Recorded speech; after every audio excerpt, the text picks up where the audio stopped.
क्या नाटो खत्म हो गया है? ट्रंप ने यूरोप को पुतिन के सामने परोस कर रख दिया। अमेरिकी योजना से यूं ही नहीं घबराए यूरोपीय देश। डोनाल्ड ट्रंप की व्हाइट हाउस में वापसी के बाद यूरोप में घबराहट है। यूरोपीय देशों की सबसे बड़ी चिंता नाटो को लेकर है, जिसके बारे में कहा जा रहा है कि ट्रंप इसे खत्म कर रहे हैं। अमेरिकी योजना ने यूरोप को परेशान कर दिया है, उसे अपनी सुरक्षा की चिंता सता रही है। यूक्रेन युद्ध खत्म करने को लेकर डोनाल्ड ट्रंप की योजना को लेकर यूरोप बहुत चक्का है। अभी भी यूरोपीय रूसी राष्ट्रपति व्लादिमीर पुतिन के साथ ट्रंप की 90 मिनट की फोन कॉल से उबर नहीं पाए। इसके साथ ही अमेरिकी रक्षा मंत्री पीटर हेगसेथ के इसी सप्ताह ब्रसेल्स में दिए गए बयान ने यूरोपीय नेताओं को बेचैन कर दिया है। इस बात पर चर्चा होने लगी है कि ट्रंप अपने फैसलों से नाटो गठबंधन को खत्म कर रहे हैं। लिथुआनिया के पूर्व विदेश मंत्री गेब्रियलियस लैंड्सबर्गिस ने कहा, यह नाटो के अंत का संकेत हो सकता है। ट्रंप की घोषणाओं से यूरोप में घबराहट। पॉलिटिको की रिपोर्ट के अनुसार ट्रंप की चौंकाने वाली घोषणाओं के बाद यूरोप में घबराहट का माहौल है।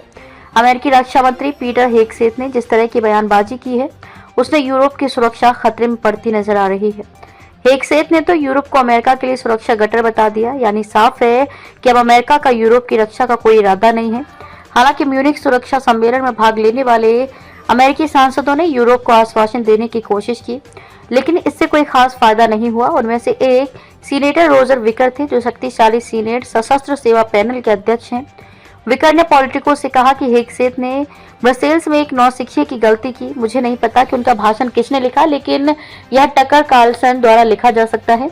कार्लसन एक मूर्ख है। अमेरिकी उपराष्ट्रपति का भी यूरोप पर हमला।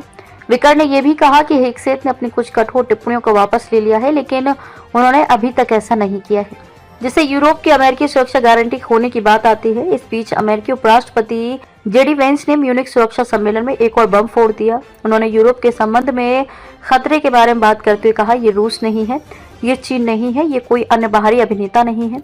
जिस चीज के बारे में मुझे चिंता है वह भीतर से आने वाला खतरा है। अमेरिका के बाद कहाँ जाएगा यूरोप?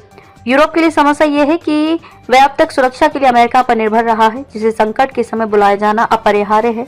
ऐसे में सवाल है कि वह अब किस ओर जाए? इसका जवाब है शायद खुद की ओर। पूर्व जर्मन राजनयिक वोल्फगैंग इंशिगर ने पॉलिटिको से कहा कि शायद यूरोप को झटकों की जरूरत है ताकि उसे आत्मनिर्भर बनने की तरफ बढ़ाया जा सके। उन्होंने कहा कि यूरोपीय नेता आंशिक रूप से उस स्थिति के लिए जिम्मेदार हैं जिसका भी अब रोना रो रहे हैं। क्या यूरोप ने देरी कर दी? यूरोपीय नेता रक्षा को बढ़ाने की तैयारी की बात कर रहे हैं, लेकिन अन्य लोगों को आशंका है कि शायद अब बहुत देर हो चुकी है।